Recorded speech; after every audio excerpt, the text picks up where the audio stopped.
Hi, I'm Mike with Living Acts 29 Ministries. I'm here continuing our reading of the Word for the year with Mark chapter 14, and I'll be reading from the New King James Version. After 2 days, it was the Passover and the Feast of Unleavened Bread, and the chief priests and the scribes sought how they might take him by trickery and put him to death. But they said, "Not during the feast, lest there be an uproar of the people." And being in Bethany, at the house of Simon the leper, as he sat at the table, a woman came having an alabaster flask of very costly oil of spikenard. Then she broke the flask and poured it on his head. But there were some who were indignant among themselves and said, "Why was this fragrant oil wasted? For it might have been sold for more than 300 denarii and given to the poor." And they criticized her sharply. But Jesus said, "Let her alone. Why do you trouble her? She has done a good work for me.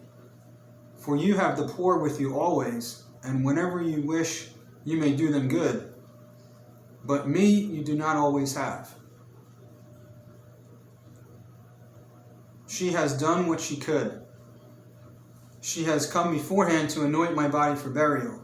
Assuredly I say to you, whether the gospel is preached in the whole world, what this woman has done will also be told as a memorial to her. Then Judas, one of the 12, went to the chief priests to betray him. And when they heard it, they were glad and promised to give him money. So he sought how he might conveniently betray him. Now on the first day of unleavened bread, when they killed the Passover lamb, his disciples said to him, "Where do you want us to go and prepare, that you may eat the Passover?" And he sent out 2 disciples and said to them, "Go into the city, and a man will meet you carrying a pitcher of water. Follow him. Wherever he goes, say to the master of the house, 'The teacher says, where is the guest room in which I may eat the Passover with my disciples?' Then he will show you a large upper room, furnished and prepared. There make ready for us." So his disciples went out, came into the city, and found it just as he said to them, and they prepared the Passover. In the evening he came with the 12. Now as they sat and ate, Jesus said, "Assuredly I say to you, one of you who eats with me will betray me." And they began to become sorrowful, and say to him one by one, "Is it I?" And another said, "Is it I?" He answered and said to them, "It is one of the 12 who dips with me in the dish. The Son of Man indeed goes just as it is written of him, but woe to the man by whom the Son of Man is betrayed. It would have been good for that man if he had never been born." And as they were eating, Jesus took bread, blessed it, and broke it, and gave it to them and said, "Take it, this is my body." Then he gave the cup, and when he had given thanks, he gave it to them, and they all drank from it. And he said to them, "This is my blood of the new covenant, which is shed for many. Assuredly I say to you, I will no longer drink the fruit of the vine until the day when I drink in the new kingdom of God." And when they had sung a hymn, they went out to the Mount of Olives.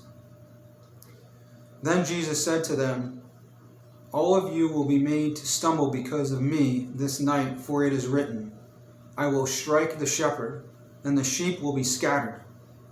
But after I have been raised, I will go before you to Galilee."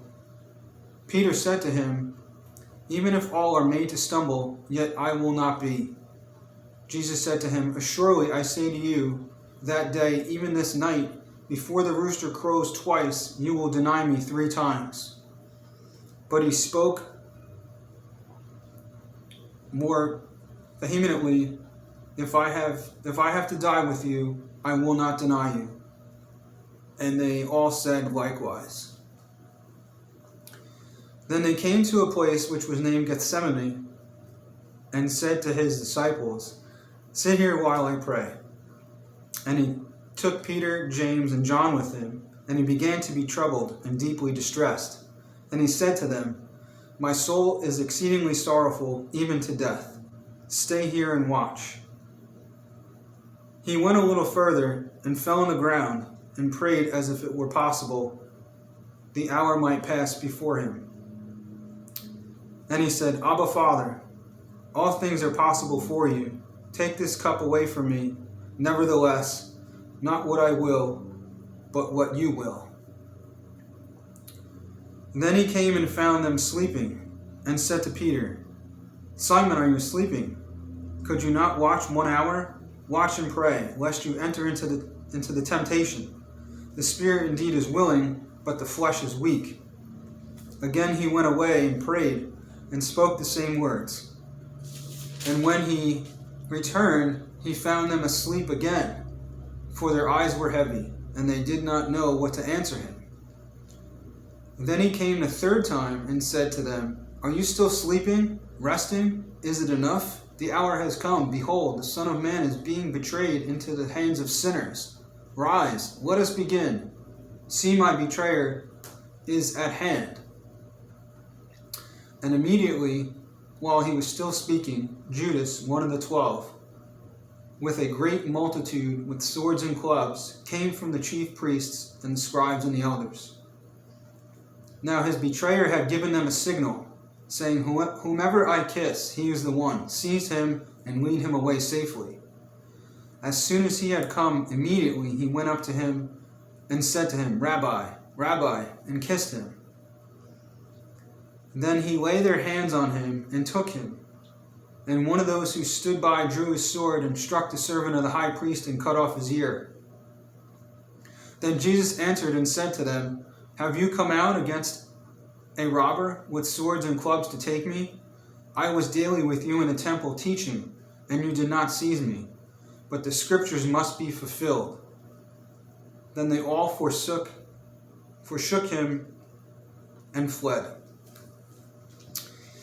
Now a certain young man followed him, having a linen cloth thrown around his naked body. And the young men laid hold of him, and he left the linen cloth and fled from them naked. And they led Jesus away to the high priest, and with him were assembled all the chief priests, the elders, and the scribes. But Peter followed him at a distance, right into the courtyard of the high priest. And he sat with the servants and warmed himself at a fire.